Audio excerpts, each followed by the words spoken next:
Dieu avait déjà révélé son plan à Moïse et la signification du sacrifice pour le péché, pour qu'il enseigne à Israël. Lorsqu'il donna à son serviteur des directions pour l'autel d'airain, afin que pour les sacrifices qui devaient y être immolés, Moïse comprit, certainement mieux qu'il ne l'avait encore fait, pourquoi l'aspersion de sang sur l'encadrement de la porte en Égypte avait empêché que l'ange exterminateur pénétrât dans les demeures des Israélites. Le sang d'un agneau immolé, lequel annonçait le sacrifice, la propitiation du Fils de Dieu pour le peuple d'Israël. Il voit maintenant le mal du point de vue divin, et il sait que le péché demande un sacrifice. Cette révélation a pénétré en son cœur. Aussi réfléchissant sur la rébellion d'Israël, la pensée survient en lui que Dieu accepterait peut-être qu'il fût le sacrifice, et qu'ainsi il obtiendrait le pardon pour le peuple.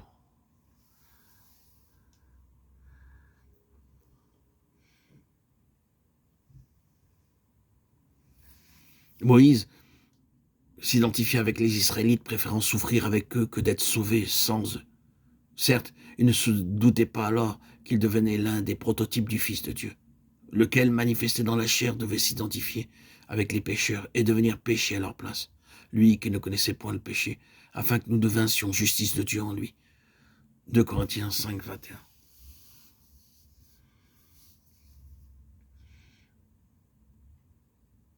Animé par l'Esprit de Dieu, Moïse voit maintenant les Israélites comme Dieu les voit. Et il est ému pour eux d'une indicible compassion. Il ne peut plus voir le monde comme il le voyait autrefois. Eh bien, qu'il haïsse le péché, il a compassion des pécheurs. Dieu exauça Moïse, en ce sens qu'Israël ne fut pas rejeté. Mais le peuple dut souffrir par la suite des inévitables conséquences de son péché. Dès lors, une communion plus intime s'établit entre Dieu et son serviteur. Moïse n'attend plus d'être appelé, il a libre accès en la présence même du Tout-Puissant.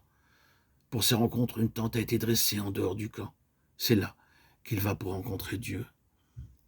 Lorsque Moïse s'y rendait, tout le peuple se tenait debout à l'entrée des tentes, et lorsqu'il y pénétrait, la colonne de nuée descendait à l'entrée. Alors tout le peuple se prosternait. Exode 33, 8, 11. Avec mon serviteur Moïse, je parle bouche à bouche, de façon manifeste, et non en énigme, et il contemple l'image de l'Éternel. Nombre 12, 7, 8. Les rencontres de Dieu et de Moïse furent nombreuses. D'abord en Horeb, c'est Dieu qui avait appelé celui dont il avait voulu faire son instrument. Au sommet du Sinaï, Dieu lui révèle sa sainteté et donne la loi. Puis, il montre à Moïse le dessin du tabernacle et des objets du culte, ce tabernacle où il demeurera parmi les enfants d'Israël. De son côté, Moïse cherchait l'Éternel pour le consulter au sujet du peuple. Mais nous avons aussi le récit d'une entrevue plus intime, entrevue qui eut lieu après cet acte d'abdication totale. « Je te connais par ton nom et tu as trouvé grâce à mes yeux », avait dit Dieu à son serviteur. « Maintenant donc, dit Moïse, si j'ai trouvé grâce à tes yeux, fais-moi connaître tes voies afin que je te connaisse. » Exode 33, 12, 13. Ici, Dieu lui-même est au centre de la recherche de Moïse. « Ma face ira avec toi, répond l'Éternel. » Alors le prophète s'enhardit et dit, « Je t'en prie, fais-moi voir ta gloire. »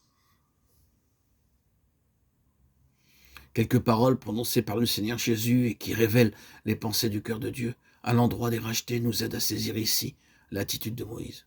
Je leur ai donné la gloire que tu m'as donnée afin qu'ils soient un, comme nous sommes un. Père, mon désir est que là où je suis, ce que tu m'as donné y soit aussi avec moi, afin qu'ils contemplent la gloire que tu m'as donnée. Jean 17, 22, 24. À la requête de Moïse, l'Éternel répond, « L'homme ne peut me voir et vivre. »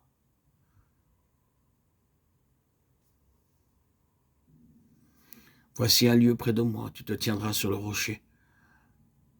Quand ma gloire passera, je te mettrai dans le creux du rocher. Exode 33, 22. Par là, Dieu annonce comment il recevra ceux qu'il a exilés de sa présence. L'homme, à cause de la malédiction du péché qui pèse sur lui, est un exilé. Mais caché dans la fractuosité du rocher, les rachetés pourront contempler la gloire de Dieu en Jésus. Hébreux 1, 1, 3. L'infractuosité du rocher était une image du côté percé de celui qui, lorsque les temps seraient révolus, mourrait au calvaire à la place des pécheurs, afin que ceux-ci, mourant au péché, aient la vie